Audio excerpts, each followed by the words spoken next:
But do you remember like a key turning point in your career that was something that, became a real inflection, point for where you are today? Like, was there one point, one project that you worked on and you were like, "Yep, this is my jam. I'm going to do it," or you were like that kind of got you to where you are today, where you're like, "This is here I am." I would say yes, there's 3. Oh, okay, wow. Okay. Yeah, no, the first one, Well, you can only choose one. I'm just kidding. Go ahead. you're gonna make me forget one of them. Sorry. No, it's okay. The inflection points. The first one was when, with the type of work you and I did, when I realized it was an option to do. There was certain types of work that we used to be able to do for the Department of Defense.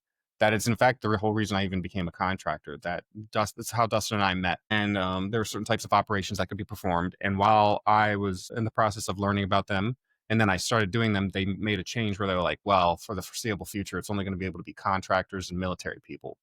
And I was like, well, I guess I'm a contractor now. And everyone thought I was crazy. They're like, why are you leaving? I'm like, well, because I know what I want to do.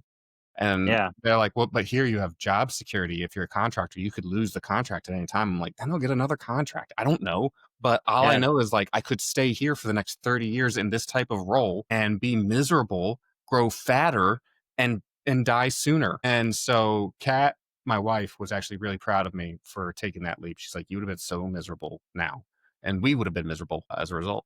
So there was that, and switching over from that. The other top part was when I realized nobody's writing. This was before I realized, policies, but when it came to things like wireshark and packet analysis and stuff like that, I realized no one's writing anything down. So I knew I wanted to make a resource for people to access whenever they wanted to just freshen up on packet analysis. And that's why I built Mhm. packet hunters and all that, and had all the lessons and stuff and labs on there. And then the third one was that example I told you when I was like, oh wow, people wrote rules down.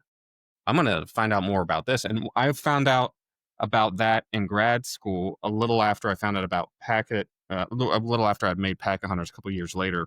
And that somehow all came together with our time at ISACA, that where I ended up selling packet hunters to them. Right. So I would say that was an inflection point in realizing that, but I think I was on that track already through those inflection points. And that's when I really realized, like, hey, this is, I guess that's when I shift from like, I want to do intelligence work to I want to be in cybersecurity.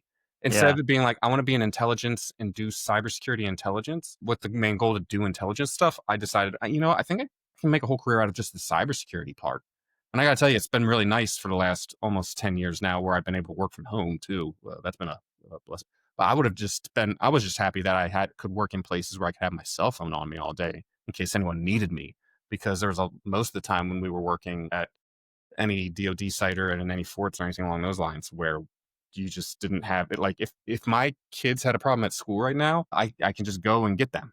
Whereas there, they like couldn't send an email. It'd have to be a phone call to a random number that might be at your desk, where if you're in a meeting, then they leave a message, then you find that you check your voicemail, then it's like 15-minute at least walk to your car, maybe 30 minutes, then it's another 30 minutes. I mean, it's bad.